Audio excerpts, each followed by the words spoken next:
एक शब्द है जिसे आपने एक ना एक बार तो जरूर सुना होगा, वो है कम्युनिज्म।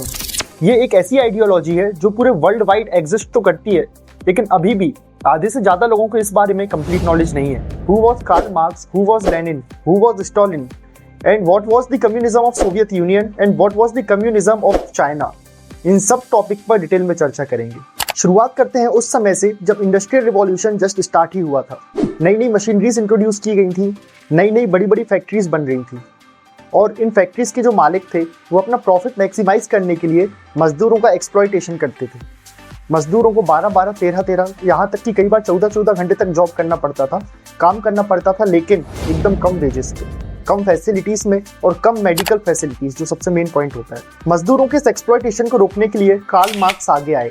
उन्होंने एक ऐसी सोसाइटी अज्यूम करी जो स्टेट लेस हो, जिसमें कोई लीडर ना हो, जो मनी लेस हो जहाँ पर मनी ना हो, जो क्लास लेस हो जहाँ पर सोसाइटी अलग अलग क्लासेस में डिवाइडेड ना हो, अलग अलग कास्ट रिलीजन्स में डिवाइडेड ना हो, सब इक्वली ट्रीट किए जाएं। वो सोसाइटी जहाँ सब कुछ हर किसी के द्वारा रूल किया जाए।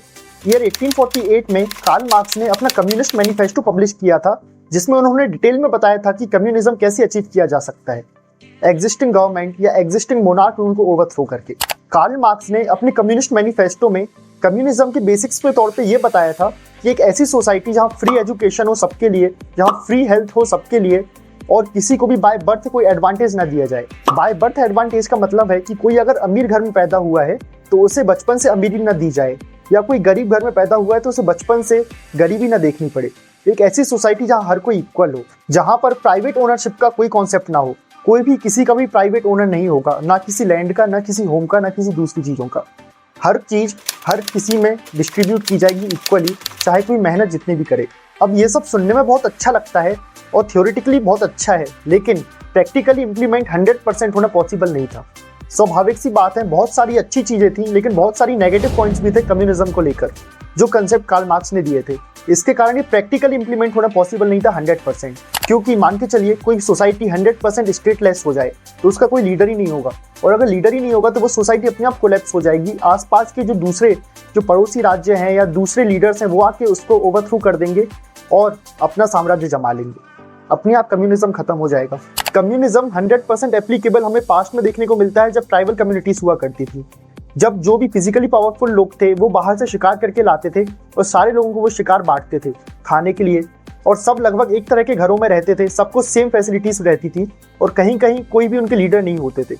तो ये बेसिक आइडियोलॉजी जो कार्ल मार्क्स ने दी थी उससे थोड़ा थोड़ा मिलता जुलता दिखता है, लेकिन मॉडर्न सोसाइटी में 100% कम्युनिज्म इंप्लीमेंट करना पॉसिबल नहीं था। At the end Karl Marx तो बस एक फिलोसोफर थे, इसलिए वो थ्योरी देकर चले गए थे। कम्युनिज्म का पहला प्रैक्टिकल इंप्लीमेंटेशन 1917 में किया गया था रशिया में, जब रशियन रिवॉल्यूशन की शुरुआत हुई थी। ये पहला प्रैक्टिकल इम्प्लीमेंटेशन था कम्युनिज्म का इतने वाइड वैरायटी ऑफ पीपल्स पे। 1917 में लेनिन की लीडरशिप में कम्युनिस्ट वर्कर्स ने उस टाइम के एग्जिस्टिंग मोनार्क को ओवरथ्रो कर दिया था, और पहली बार इतनी लार्ज स्केल पर लेनिन ने कम्युनिस्ट आइडियोलॉजी इंप्लीमेंट करने की कोशिश की थी। लेनिन ने बहुत सारे रिवॉल्यूशनरी डिसीजंस लिए थे वर्कर्स की लाइफ को इंप्रूव करने के लिए।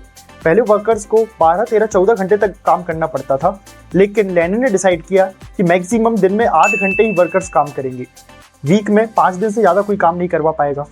इसी के साथ साथ वुमेन्स की एजुकेशन पर भी बहुत ज़्यादा फोकस किया गया इक्वलिटी मेंटेन करने के लिए। जो फार्मिंग की लैंड थी वो अमीर ओनर्स से छीनकर गरीबों में इक्वली डिस्ट्रीब्यूट कर दी गई थी, और जितनी भी फैक्ट्रीज थी वो सब नेशनलाइज कर दी गई थी। अब सिंपल सी बात है, इतने सारे डिसीजंस लिए जाएंगे, इतने सारे चेंजेस करवाए जाएंगे, तो उसका थोड़ा बहुत तो अपोज होगा। लेकिन लेनिन को अपोजिशन बिल्कुल भी पसंद नहीं था। उसने सारी अपोजिशन पार्टीज को बैन कर दिया था और फ्रीडम ऑफ स्पीच को भी हटा दिया था। सिर्फ यही रीजन था कि बहुत सारे कम्युनिस्ट लेनिन मार्क्स कम्युनिज्म के अगेंस्ट में थे, जिसमें सबसे मेन एग्जांपल है फेमस पोलिश कम्युनिस्ट रोजा लक्समबर्ग का, जो लेनिनिज्म के एकदम अगेंस्ट में थी, लेकिन सपोर्ट करती थी लिबर्टेरियन मार्क्सिज्म को, एक ऐसी सोसाइटी जहां पर फ्रीडम ऑफ स्पीच दिया जाए। 1924 में लेनिन की डेथ हो जाती है और फिर स्टालिन आते हैं। स्टालिन अपने खुद के कम्युनिस्ट आइडियाज इंप्लीमेंट करते हैं जो बहुत ज्यादा बदतर थे पुराने आइडियाज से। स्टालिन ने सबसे ज्यादा फोकस किया फैक्ट्रीज के आउटपुट को इम्प्रूव करने के लिए, जिसके कारण फिर से वर्कर्स को दिन भर में ज्यादा काम करना पड़ता था, और आउटपुट मैक्सिमाइज करने के लिए वर्कर्स का एक्सप्लॉयटेशन फिर से होने लगा। ले दे के पुरानी सिचुएशन फिर से अराइज हो गई जो मार्क्स के टाइम पे थी। कार्ल मार्क्स के टाइम पर जो वर्कर्स का एक्सप्लॉयटेशन था वही एक्सप्लॉयटेशन फिर से शुरू हो गया, और सरकार तो कम्युनिस्ट के नाम से चलती थी, लेकिन एक्सप्लॉयटेशन पहले ही ऐसा हो गया डेफिनेशन कम्युनिज्म की ग्राउंड लेवल पे सारी डिस्ट्रॉय हो चुकी थी। ले दे के वर्कर्स फिर वैसे ही कंडीशंस में काम करने लग गए जैसा कार्ल मार्क्स ने मेंशन किया था।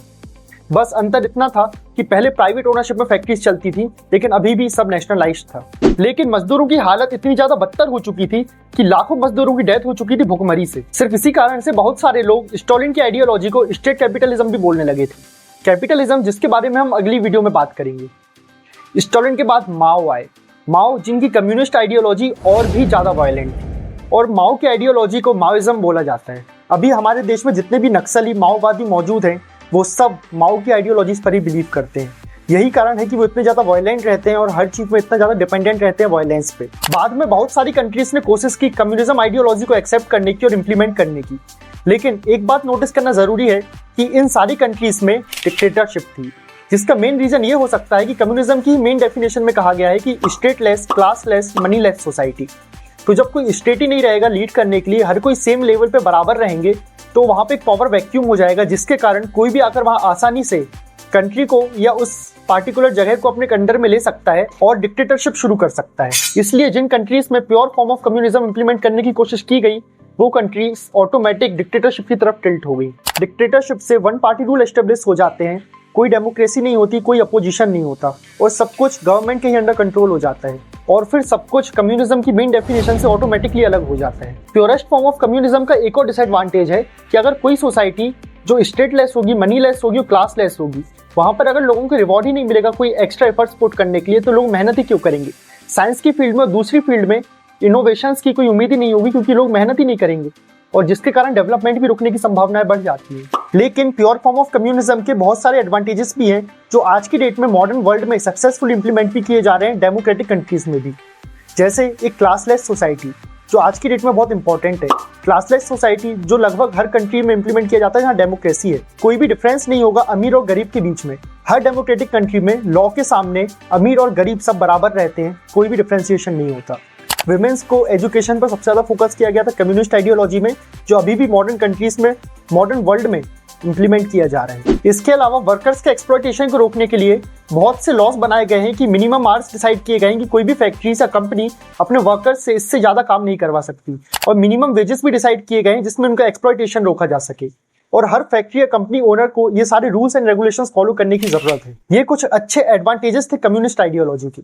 तो ये थी हमारी पूरी वीडियो कम्युनिज्म के ऊपर। अगर आपको पसंद आए तो वीडियो लाइक करके शेयर भी करें और चैनल सब्सक्राइब भी करें। अगली वीडियो कैपिटलिज्म के ऊपर होगी। बहुत बहुत धन्यवाद।